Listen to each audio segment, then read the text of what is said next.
Welcome back to another VidADay. Today is Sunday, January 16th, I believe. Um, and today I want to talk about the state of today's technology.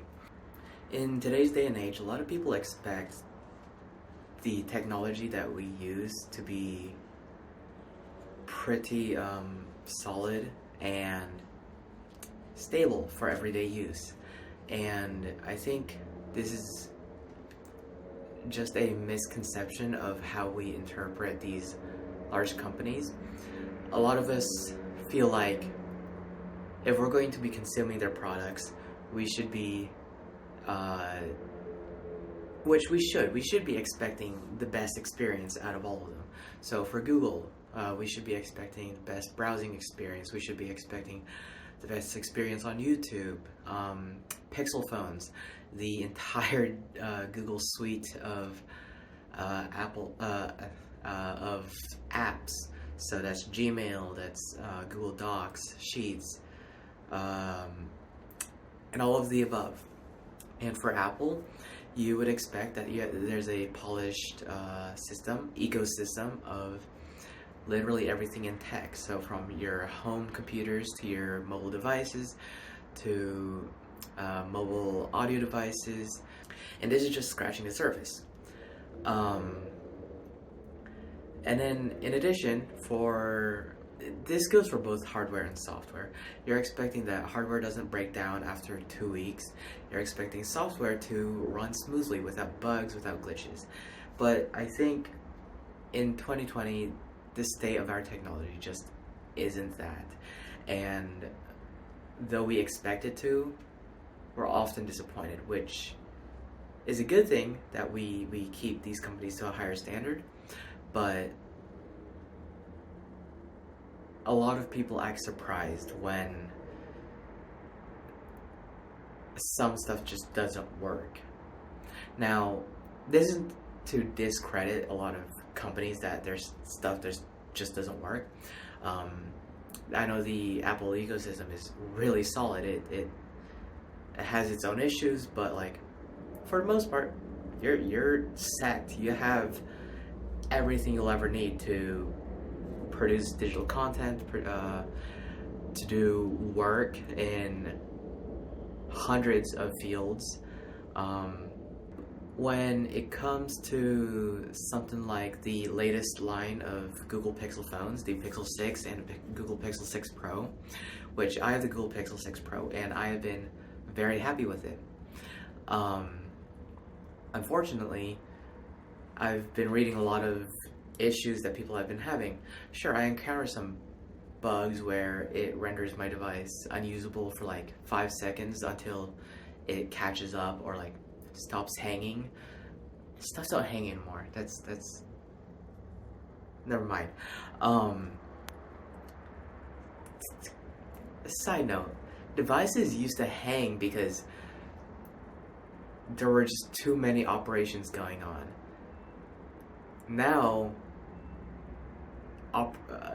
software crashes because there are bugs, and that's just the surface level analysis. But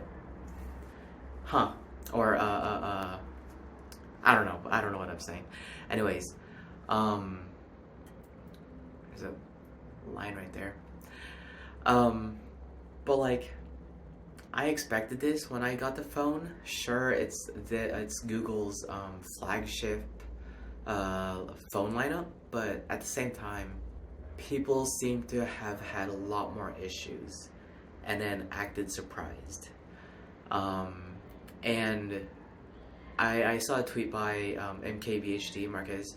He said the amount of bugs on the Pixel phone does not deem it quality enough to be marked as a $900 price point for the phone, which I would agree. The amount of bugs for this phone were pretty substantial.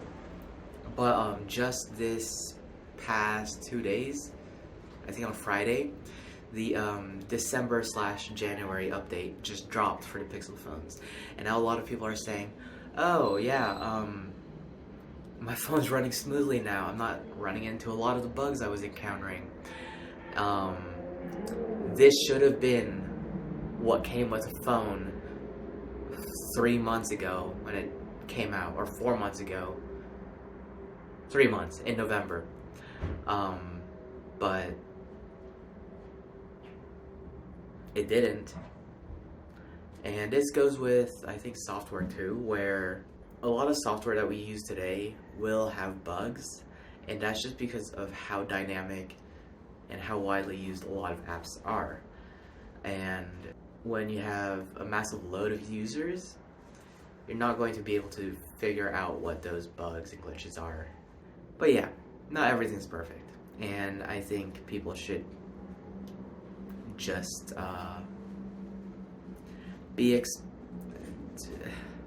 I think because I'm a developer, I know that I'm going to run into issues, and I know how to manually try to figure out how to solve these issues and make sure I don't encounter these issues anymore. And so maybe I just have some practice in that, but at the same time, I think people need to start learning. You're going to encounter issues, especially with technology, whether it's user caused or software caused.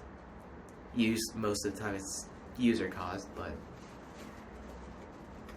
you need to learn to accept these. But those are just my 2 cents. A general rule is that a general rule that developers should follow is that you should extensively debug your app before releasing it. And that's what people used to do back when program software was delivered on discs, on games on discs, cartridges. Like, software updates were not a thing back then, and so if you had bugs, those couldn't be updated, and that meant that if you were gonna release a game, you needed to test everything. And this lack of feeling like your initial push should be perfect has led a lot of developers to not extensively test a lot of their software anymore, which isn't the best mentality. But yeah, I think I have rambled on for way too long now. I'll see you guys tomorrow. Plans, I think sometime this week I'm going to start introducing my friends to VidADay, and we'll see how that goes. I'll see you guys tomorrow.